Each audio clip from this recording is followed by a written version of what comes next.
Hello and welcome to FinSights, interesting conversations with smart people. This series is brought to you by FinClear, the Australian financial services technology company. If you'd like to learn more from thought leaders in technology and finance, head to finclear.com.au.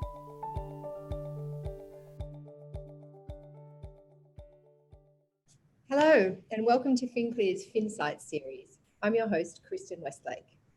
Today we have an extremely topical show. As we speak, US President Donald Trump continues to refuse to concede to Joe Biden. What's going to happen over the next 69 days until inauguration on the 20th of January? And what will happen after that? Diving into all of this and more today is our very special guest, Zebediah Rice. Zeb is a long-time political participant in the US, having been a key worker on former President Obama's first campaign. These days, he is co-founder and partner in King River Capital, a venture capital firm for high-growth companies.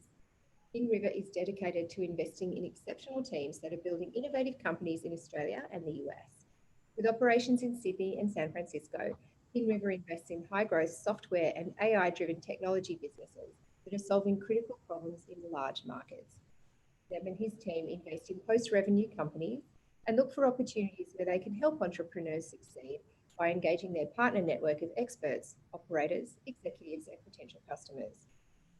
Chatting to Zeb today is FinClear's CEO and founder, David Farrell.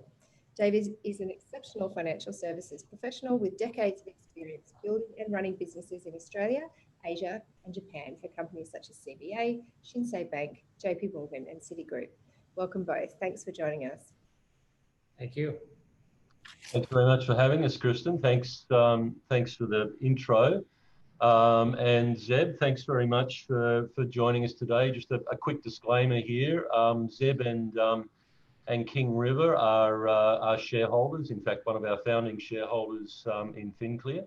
And so great to have Zeb along for a chat today.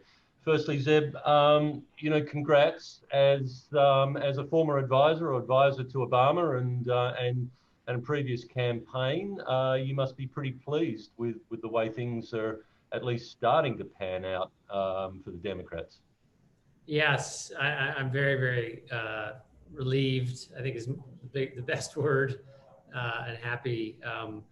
But having said that, I have serious concerns or misgivings just because there was a poll that has just really kind of haunted me, which is that when Americans were asked, do you think that well, actually I should say when Republicans were asked or Democrats were asked, do you think that the other candidate, so would Donald Trump be someone that inflicts serious harm to the nation? 80% of respondents in the Democratic Party said, yes, we think that it's, serious harm, not small harm or no harm or don't know. It was 80% said, yes, if Donald Trump is reelected, he will inflict serious harm on the United States. That made sense to me as a Democrat because I would be in that 80%.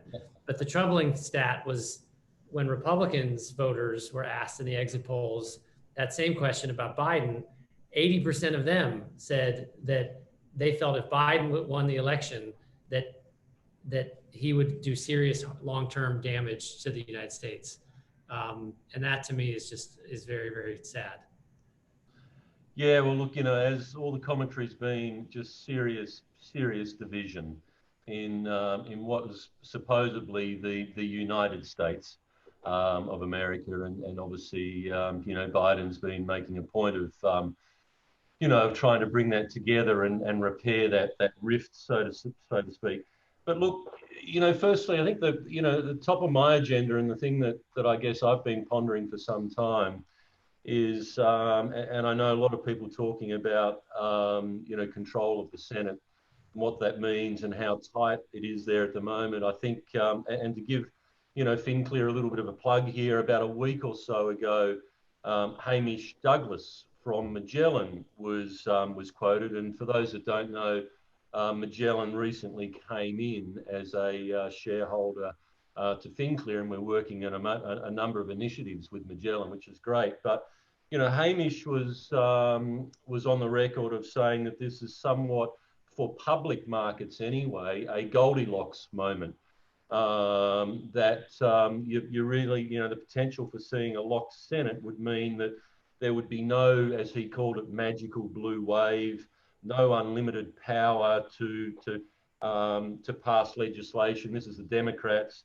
No tax rises, no sort of tax reform, and no sort of big left agenda, as he put it, which would obviously, potentially be problematic for public markets. So we've seen this situation, I guess, where it's incredibly unclear around what the control of Senate will look like, and if it is locked, what that means for Biden. Will he be a lame duck president? Obviously, interested to hear your thoughts there.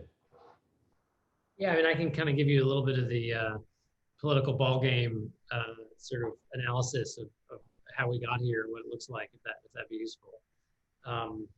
So going into the election, Democrats had 47 seats, the Republicans had 53 seats, and the Democrats were almost sure to lose Doug Jones in Alabama, and so they needed to net 4 seats in order to get to 50-50, and Biden having won, with the vice president casting the tie-breaking vote, Democrats would have controlled the Senate. Despite polling suggesting otherwise, the Democrats, as everyone knows, didn't do very well, and right now we're at a point where it's 48-48 is kind of the best. There's still a couple of things outstanding, but like Alaska, I think, and maybe North Carolina still, but those are going to go Republican, I think, without question. And so really it comes down amazingly to 2 Senate seats in Georgia, which is very strange because the Senate seats are always staggered, but because of a vacancy, I think for health reasons, there was 2 senators on the ballot at the same time in Georgia. And then also very unusually, Georgia has a rule which says that if no candidate gets more than 50% of the vote, then there's an automatic runoff. So if you have 5 candidates or 3 candidates or whatever, and no candidate gets more than 50%, and unlike here, which you do the preferences or whatever, there you have to do another election a couple months later with the top 2 vote getters. And it's kind of looks like a toss-up to me about whether the Democrats or the Republicans will win or split one each. It's, on the one hand, the Georgia demographics are changing, and Biden looks very much on track to win there. And so that would suggest that the Democrats have a real shot. On the other hand, Republicans tend to turn out much more for special elections than Democrats, but the Senate being dependent on Georgia maybe would suggest that the turnouts for Democrats will be higher. I mean, no one knows. I think the election is going to be held in early January. So a lot of money and a lot of media attention is going to be on those races in the next couple months. Wow. And then your second question was around, I think, was it around Biden in relation to that, or? Yeah, and if he doesn't, obviously if he doesn't control the Senate, just what that means, in terms of political landscape, his ability really to do anything over his, sort of coming 4-year term. Well, as we've seen with Donald Trump as president, there's an enormous amount that can be done with the bully pulpit, with the executive orders, and in foreign policy. The president has, extraordinary power, independent power, and also in the staffing of the bureaucracy, in the direction that all the different departments, the Department of Energy, the Department of Commerce, the Department of Housing, I mean, all the apparatus of government operates under the president's purview. And so, all the kind of crazy stuff that the environmental department has been doing, and the education department, the person, Betsy DeVos, our Secretary of Education, was a private, had a company that I think she kept going that was like a private, private schools. Like she hated public schools and wanted to defund them to grow her business, which she did. So this is the person that ran the environmental department was a coal lobbyist. all those people are going to be gone. So I think there's going to be, even if we the Democrats don't win the Senate, there'll be a new sheriff in town, a new policy agenda, and that'll filter through in all the different ways that I've described and more.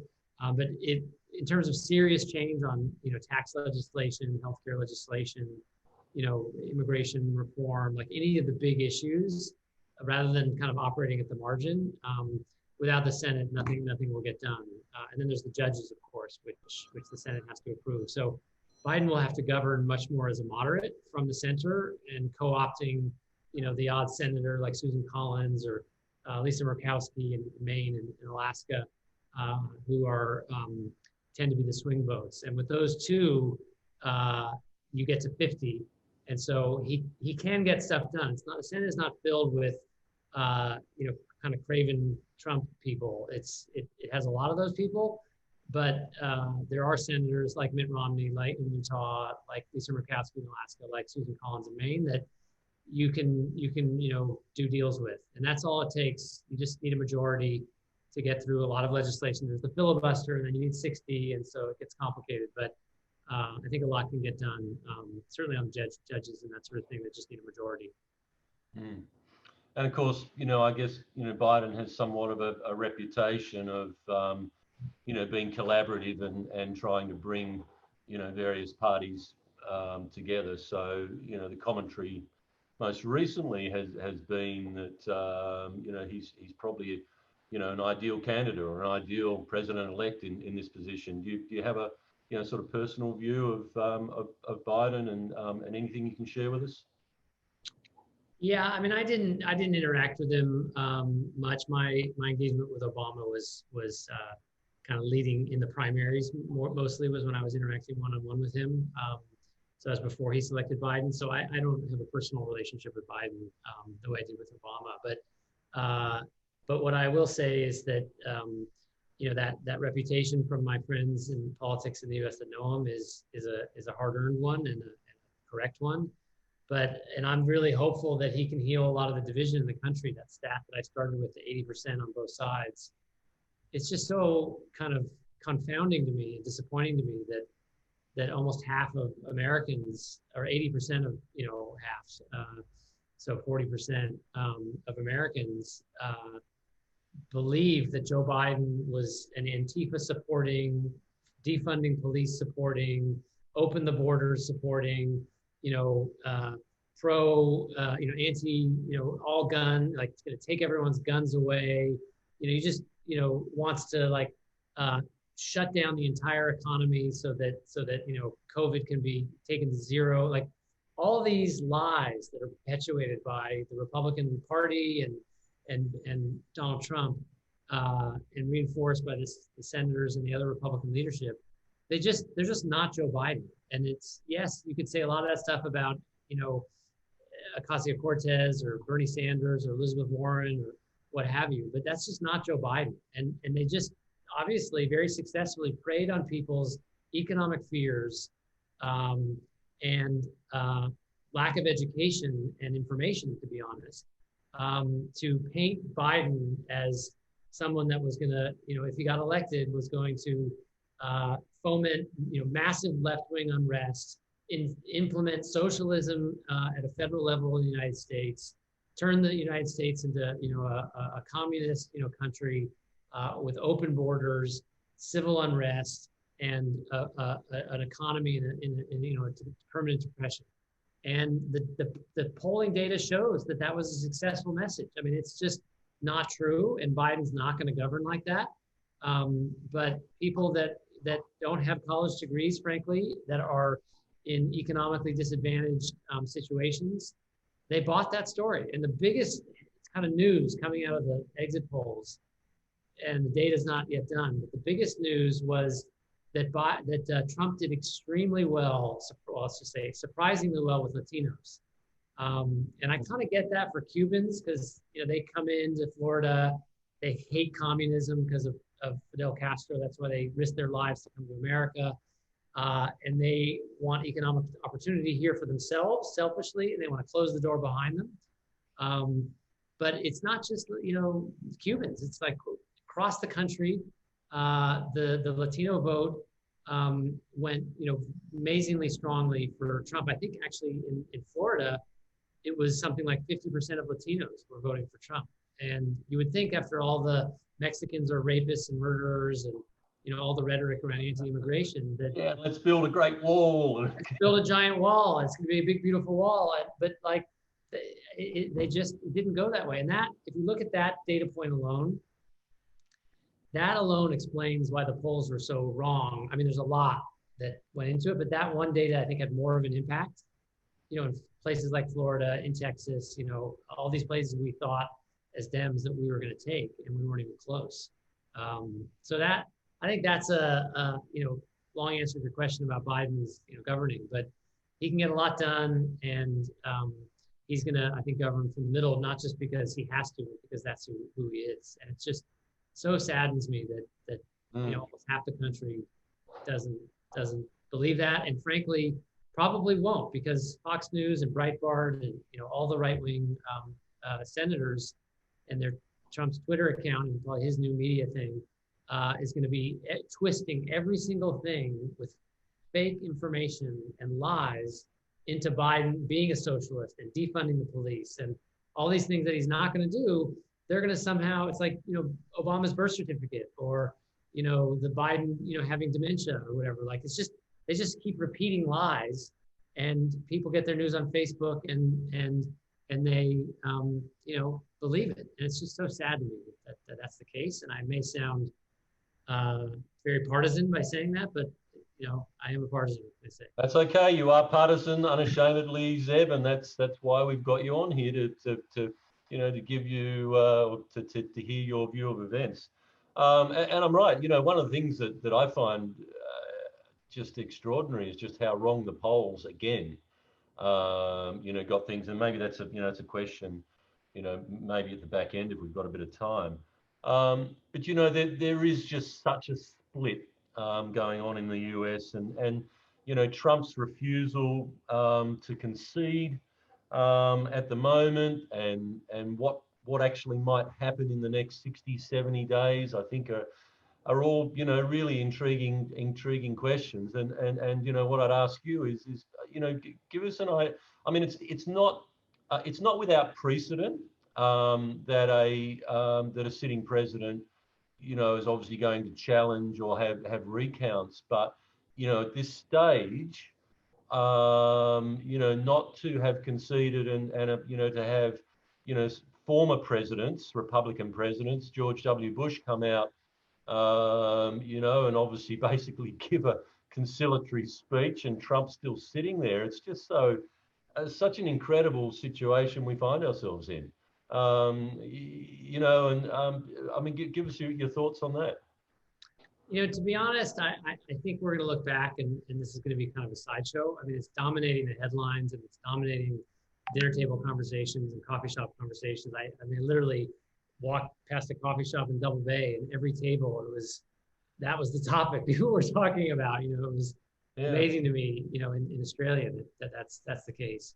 But I really just think it's just Trump, having a tantrum, and every Republican elected official, save 2 or 3 on the federal level, is terrified of him because he is so powerful with the base, and so they just mimic what he says.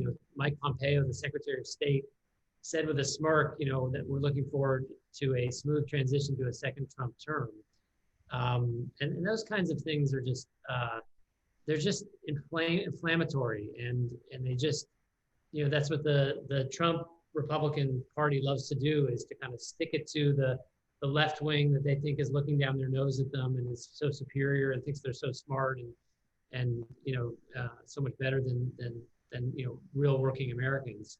And so they just want to press a hot button. But the truth of the matter is that there's very little that Trump can do to make noise, and there's nothing he can do to stop Biden being inaugurated on January 20th. I mean, the Constitution is very clear. On December 15th, I think it is, the state electors will certify the votes. And on January 20th, Biden will be sworn in. And as Mitt Romney, Republican senator from Utah, said on the news a couple days ago, there's no requirement in the Constitution that a sitting president has to concede. On January 20th, the president and the vice president's term end. And if by some, crazy path that I don't know about, and I pay attention to this stuff, but it's possible that there's some legal loophole or whatever,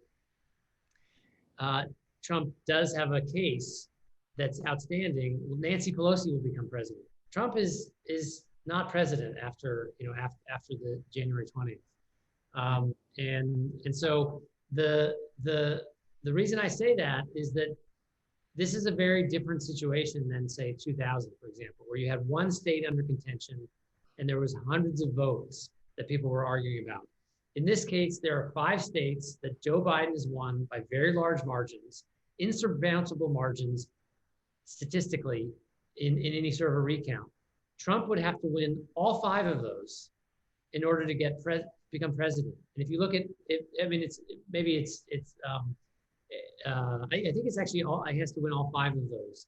If you look at every single one of them, Trump doesn't have a chance in any of them, because if you look at the statistics, when you do a recount, it might go up a few hundred or a few dozen, or down a few hundred or a few dozen.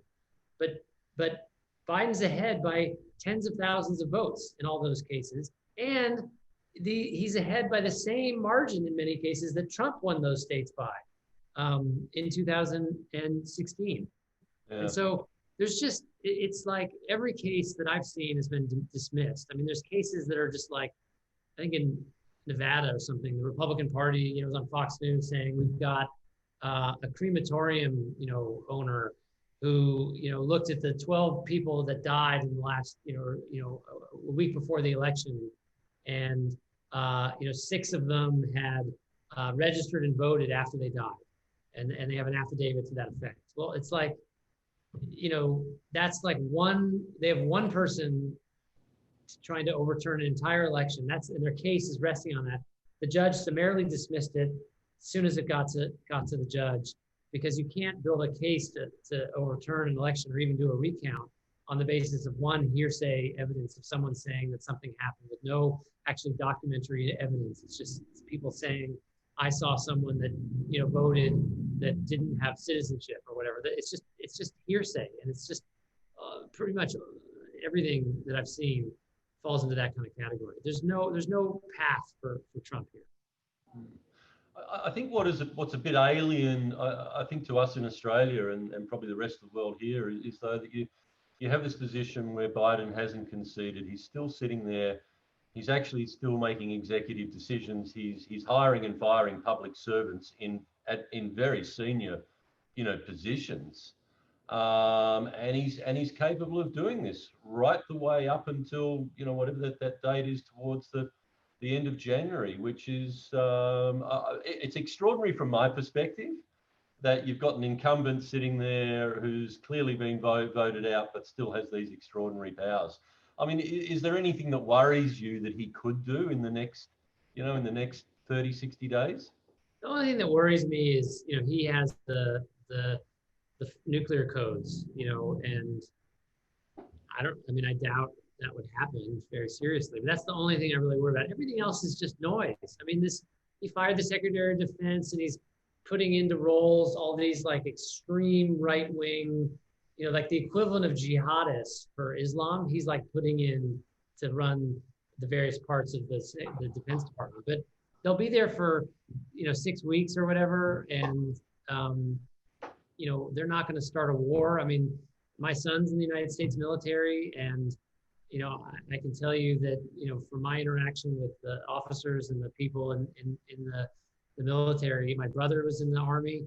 They're not going to do crazy stuff. These are very apolitical, patriots. And they're not going to this is not a banana republic where some caudillo comes in and populist strongman comes in and kind of directs the military to do X or Y. I mean, I just don't see anything. I think it's just back to my point about the Trump people they're all about dominating the news cycle and sticking it to the Democrats. And so they just pressing buttons. They know how we'll like overreact when we read about all these kind of crazy right-wing people being appointed to really serious, powerful positions. But, it's more just upsetting because it violates norms, and it seems, unfair and un-American and unprecedented. And it just pisses us off, basically. And that seems to be the primary motivation, is to kind of piss us off enough, and that creates an extreme. That's like the Democrats become more extreme, the Republicans get more offended that we're getting more extreme, and we're screaming at them. And then what happens when someone screams at you and tells you you're an evil person? Well, you say, well, F you, you're an evil person, and it pushes people further apart. So that's what he's going to keep doing. Expect more. Yeah. Okay, so let's move on to sort of not happier subjects, but more pragmatic subjects. So Trump's going to put short-term, right wingers, potentially, and extremists, as you call them, for the next 6 weeks. Biden will come in towards the end of January. What does he do? Does he fire them all? Does he get rid of them and he puts his own people in? What can we expect from the Biden administration, I guess, as soon as he's in power?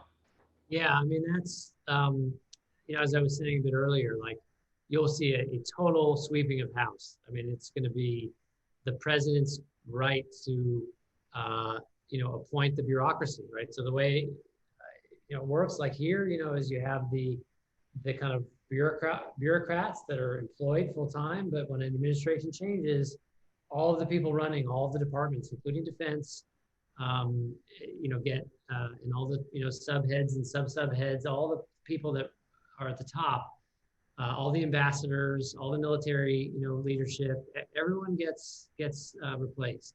So expect to see a huge house cleaning in the judiciary as well. Like the U.S. attorneys, the prosecutors around the country, and that's just normal. I mean, sometimes people that are good, presidents try to be bipartisan, and it keeps some Republicans and a lot of these people try to be nonpartisan, but that you'll see that. I mean, look, Biden's number one priority is the coronavirus. He's already set up a task force. I mean, there's limits to what he can do.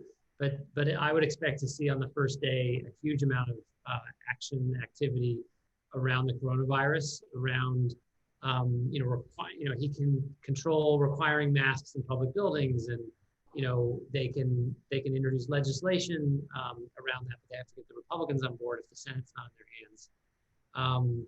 And so contrary to what Trump said, he doesn't want to destroy the economy to do it. But is he going to do lockdowns? Will we have a vaccine? This Pfizer news is very good by then. We have to wait and see. But he's appointing scientists, and he will listen to the scientists and the health experts to his task force. And so that's his number one priority, and it's his number 2 and 3 and 4 priority probably. It's a more critical, serious situation than he and Obama came into after the GFC in 2008. And 9, it's a much more kind of difficult problem. So I would expect to see a lot of activity there. Look, he's talked about a bunch of different things. We'll see. Whether it's refugees issues and visas, or climate change, or foreign policy. Rebuilding things with our closest allies. Re-engaging with Iran, kind of a negotiation, peace treaty, or rejoining the Paris climate change. And these are all things that we would expect to see. But the big news between now and then is going to be around who he chooses for his cabinet, and that'll send a big signal to what his policies will be, because he's going to choose people that have a history and have been very public about what their priorities are. And so he's effectively endorsing many of those by choosing that person. And it's a bit tricky for him. We may have to wait longer than normal to hear on the cabinet, just because he's got to get his cabinet through the Senate. And that means he's got to get some Republican votes for his cabinet. And if he chooses Bernie Sanders or Elizabeth Warren, chances are that's not going to get through the Senate. So back to your question about whether we're going to see a middle of the road presidency, and or the Magellan Hamish's comment about not being able to enact a extreme left-wing agenda. That's if the Dems don't control the Senate, that's just going to be the fact. If he wants to get anything done, he's going to have to get Republicans, and he's going to have to get them for his cabinet, and they're the people that are going to be running all these departments, making all these decisions at the micro level, and so it will be very middle of the road. Yeah, it's interesting. One of the comments Hamish almost made, about that as well was, obviously there's a perception that the Trump administration has been good for business. Trump obviously has initiated policies to line his own pockets, so to speak. That's been the perception. Whether that's true or not. Democrats, on the other hand, may not be so good for business in the current environment, but realistically, this could all just be overridden by the pandemic, really, because that's just driving everything at the moment. And we've actually seen that just in the last few days with obviously Pfizer's announcement of a vaccine and markets having another leg up. And realistically, what we're going to see in the next term is the pandemic and the response to the pandemic really driving the agenda, rather than either political party and a Senate majority or not, which I find incredibly interesting. But from your perspective, I mean, you run a VC fund. And you invest, it's your day job to invest in businesses, and yet you are also, as you said, a clearly partisan Democrat. What's your view of the position that the Democrats are now in, and what it's going to mean for a Biden presidency and for businesses, trying to put the pandemic aside?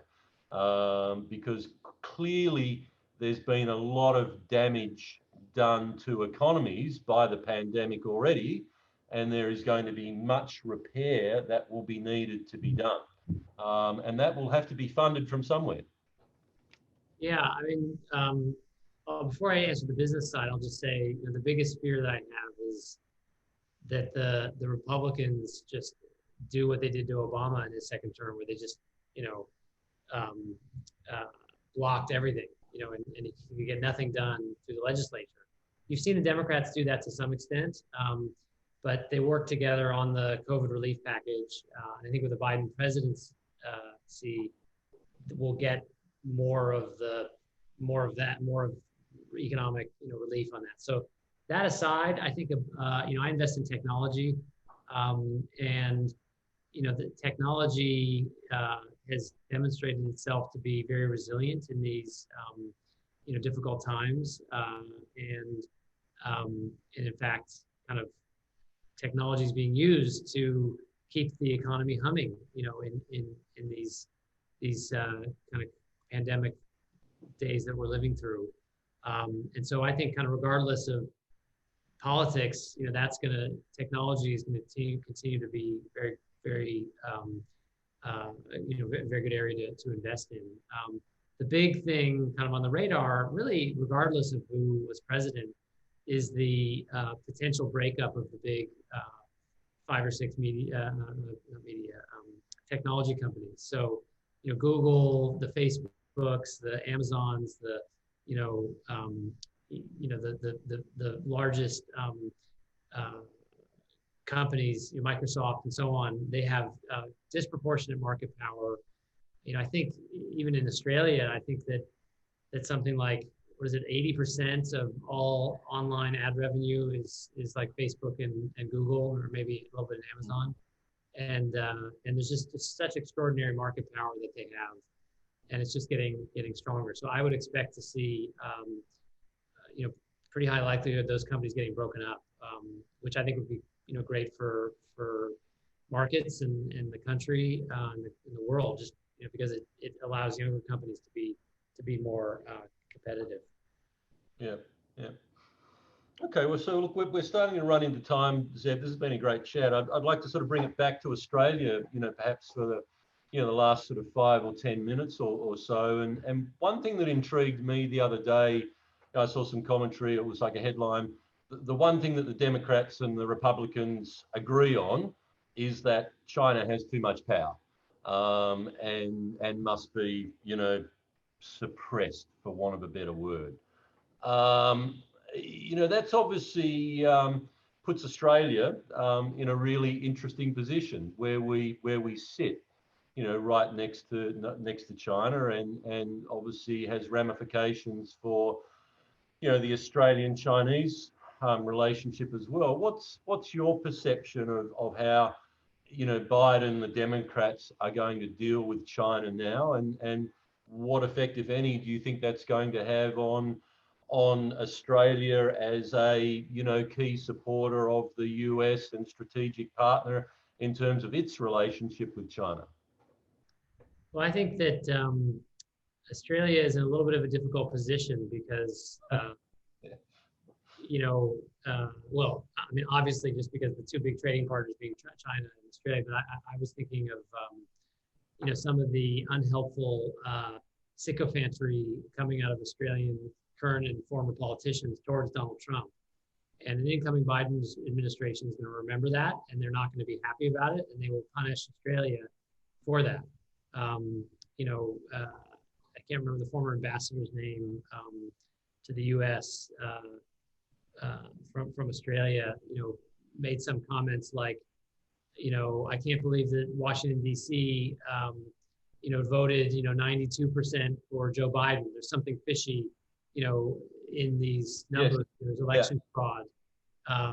Joe Hockey. Joe Hockey. And this is like a former statesman, like one of Australia's like most well-regarded, powerful voices in America. Yeah. And he makes this comment, which is like totally feeds into this false Trump narrative that there's been election fraud. Well, if you look at the last three or I think five, he's a Trump golfing partner, isn't he? Trump's he plays golfing golf partner. with Trump on weekends. Exactly. But if you look at so he said, Washington, D.C. going 91% for Biden, that's impossible. It's voter fraud. Well, actually, if you look at the last 3 or 5 or whatever number of elections you want, Obama, Clinton, Gore, whatever you want, like they voted 91, 92, 93% for Obama, Clinton, Gore, whatever. Like that's just how it votes. So A, he didn't know what he was talking about. B, it fed into this false narrative. And C, it's going to have, I think, that kind of thing and some of the stuff that you've heard out of ScoMo and others here is going to have consequences. That's unfortunate. Now, I'm sure Australia can, do things to get back in their good graces. So that I'm sure that'll happen. I would also say that I've heard that in Australia the Liberal Party, is so beholden to the Nationals on climate issues that in sort of quiet voices, many powerful people in the Liberal Party were looking forward to a Biden presidency to allow them to have cover on the climate change stuff, to do more here. So I wouldn't be surprised if you have something, positive in Australia on climate change in a Biden presidency. That could be a way for them to kind of get back into good graces, maybe. And then respect to China, look, it's a very tricky, sticky, complicated thing for Australia. I think Biden, as you said at the outset of the question, Democrats and Republicans alike feel like, China is out to screw Americans and, is not a friendly, fair partner. And, I certainly, that was one of the few things that Trump did that I celebrated, was his tough line against them. But, it was like tough line with like, got nothing done. It was just platitudes and fluff and bluff and bluster. I think Biden, we can count on to actually get stuff done. I think China knows that they have a window here to deal with a rational actor to get some deals done. But I'm sure the Republicans will take whatever deal is done, they'll lie about it, and get false facts and turn it into a horrible thing for the country. But that's just the world we live in, is these kind of, that somehow this misinformation can be propagated, and then people that don't have the time or education to dig a layer or two deep, they just don't understand. They don't understand that. I mean, I don't know if we have time, but the classic example, I can give an example. It looks like there might be a couple questions. I know we've only got a couple of minutes left. Yeah. No, look, I find that fascinating as well. And one of the things you pointed to was, and the press has been talking about it, Australia being out in the cold in terms of the net zero by 2050, I think, emissions, and what that's going to also mean. But look, all very fascinating. We might take some questions, but look, before we do that, I want to unashamedly just ask you one question, Zeb, and it's more a King River question, I guess. When we caught up last time, we spoke about what you liked. It was more about King River and investment opportunities and what you were seeing and what you liked. And I'd be interested to just give us 30 seconds. Are your thoughts? I think medtech, for example, was a huge focus for you 6 months ago. So just a quick 30 seconds from a King River perspective, what you're seeing, have your views been validated? Where do you think the opportunities are?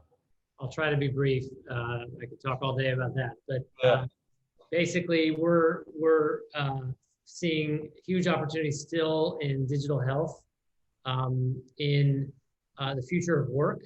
So all these transformations of people working remotely is creating enormous numbers of new opportunities and ideas. Social media and gaming are converging, and we're seeing a lot of the lessons and the kind of lexicon or the mores or tools that are developed in gaming leaking not just into social media, but our Zoom chat here is very similar to what gamers have been doing for years. And so we'll see that leak into the workplace, into the home for non-gamers. So a lot of stuff happening there. I wrote an article on that recently on Medium. And then e-commerce and logistics, again, COVID related. There's this great graph that shows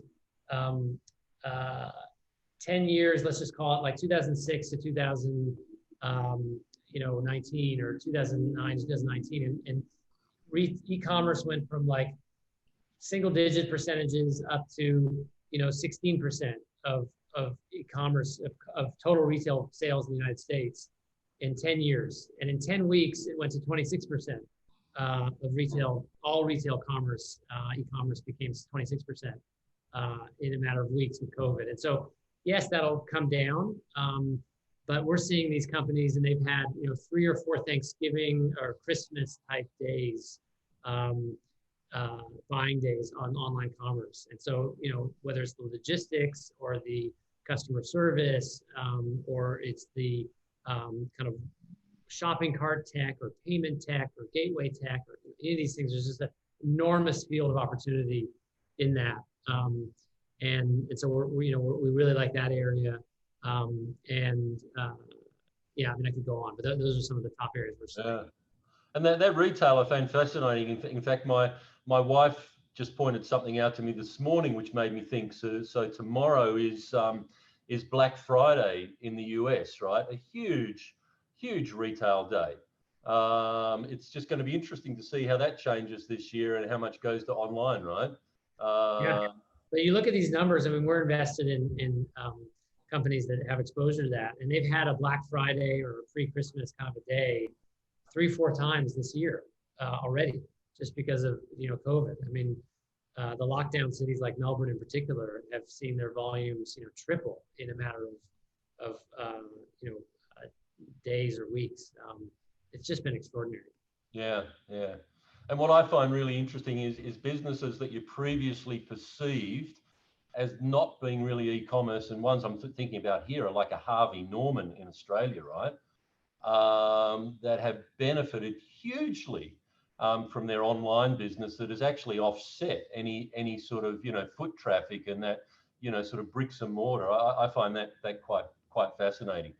Yeah. All right, look, we're probably running out of time here, and there may be a few questions. Kristen, you're on mute, Kristen. Sorry. We had one from Cindy that came in about halfway through, asking you meant by breaking up the tech companies, which is something that can seem a bit inconceivable to someone who's grown up with Google. But there is precedent for breaking up companies in the US, isn't there? Can you talk to us a bit about that? Yeah, there's this strong antitrust legislation which dates back to the late 1800s, early 1900s, in the kind of trust busting days of similar thing happened with railroads and oil companies and I think maybe banks, but there was just too much monopoly power, and they extracted extraordinary rents. And the government passed a bunch of antitrust legislation back then, which is still on the books, which gives the government the power to break up companies. So, for example, in my lifetime, the kind of Telstra equivalent, AT&T in the United States, was the monopoly telephone provider, and there was a huge case back I think in the 80s where they broke that up into lots of littler companies, and so you're seeing that same legislation being talked about to break. Why does Google need to own, Facebook need to own Instagram and WhatsApp, and WhatsApp is free, and yet hundreds of millions of people use it with great effect, but it's no one pays for it. There's no revenue model on it, but Google is just Facebook is so profitable that they can have that for free. Well, if you want innovation in the messaging space or in the chat space, you're not going to get it if there's a free offering, that's perpetually free and is good enough. And so you have these market distortions that happen. Or Apple has the App Store and they charge 30% of all the sales, and so that's a huge amount. We see that in our companies that have apps. And they got to give 30, they spend all the time to come up with the idea, they found the company, they take all the risk, and the venture money goes in, and the founders quit their jobs, and they build these businesses, and Apple takes 30% off the top of the revenue. And Google does the same. Like, they have this monopoly on the app stores. It's usurious, or not usurious, it's monopoly rents. And so I just think people have had it. So I would not be surprised on both sides of the aisle if that's something that there would be bipartisan legislation on. Just one final question to wrap us up, I guess, Seb. Talking of both sides of the aisle, is there hope for the US, do you think? It seems so terribly divided, and people are starting to wave sort of phrases around like failed state. Do you think the US can come back? Yeah, I definitely do. I mean, I'm grateful to be living in Australia in the last year, given how well the country's done with COVID and lack of riots and all that. But yeah, America is the country of opportunity and optimism. And I think that when you have a leader in there that is so divisive and so uniquely narcissistic, far beyond, the greatest narcissists of our lifetime, he's times 10, and he is willing to utilize all the tools of fascism and dictators around the world and throughout history. I think that I don't see anyone, as much as I dislike a Ted Cruz or a Marco Rubio or any of the other, many contenders for the office, even the ones like a Tom Cotton that are just like crazy, that or these people that believe in QAnon, like they don't have Trump's, even if they could, which they're not going to, even if they could get into the presidency, they don't have Trump's unique, kind of insanity and power, charisma, and just gift for misleading. And so, yeah, I think we'll settle back down to some normalcy. Trump's going to be a cancer for a while, but he's not getting any younger. And once he's out of office, he won't have that same bully pulpit. We welcome America's return, and we're going to leave it there. Thank you so much for joining us, Seb, and thanks heaps, David. Thank you. Good day, everyone. Thanks very much, Kristen. See ya.